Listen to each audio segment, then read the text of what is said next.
L'espèce humaine passera, de Jean Rostand. L'espèce humaine passera, comme ont passé les dinosaures et les stégocéphales. Peu à peu, la petite étoile qui nous sert de soleil abandonnera sa force éclairante et réchauffante.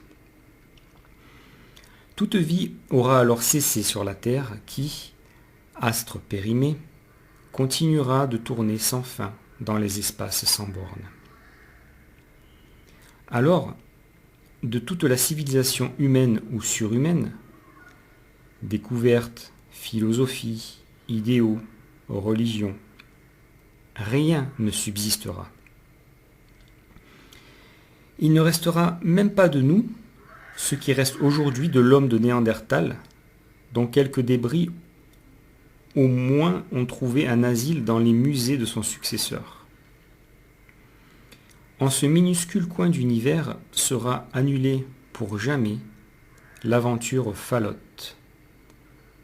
Fallotte veut dire qu'il n'a pas de consistance. L'aventure Fallotte du protoplasme. Aventure qui déjà, peut-être, s'est achevée sur d'autres mondes. Aventure qui, en d'autres mondes, peut-être, se renouvellera. Et partout, soutenue par les mêmes illusions, créatrice des mêmes tourments, partout aussi absurde, aussi vaine, aussi nécessairement promise dès le principe à l'échec final et à la ténèbre infinie.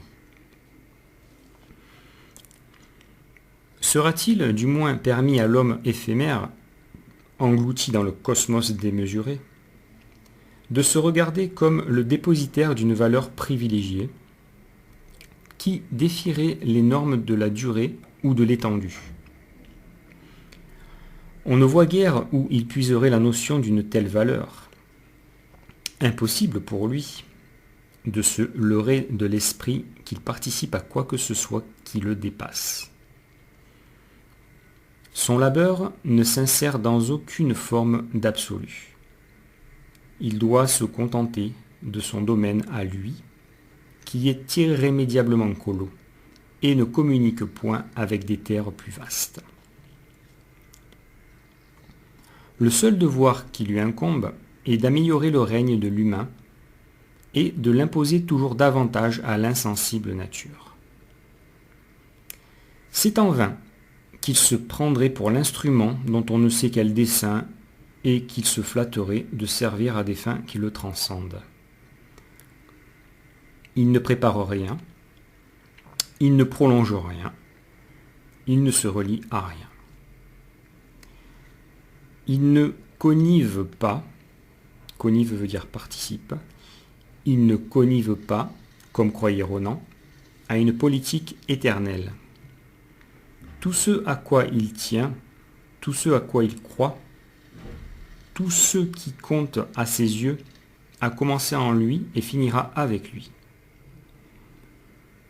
Il est seul, étranger à tout le reste.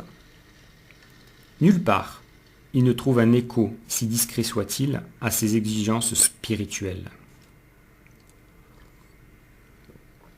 Et le monde qui l'entoure ne lui propose que le spectacle d'un morne et stérile charnier où éclate le triomphe de la force brute. Le dédain de la souffrance, l'indifférence aux individus, aux groupes, aux espèces, à la vie elle-même. Tel est, semble-t-il, le message de la science. Il est aride.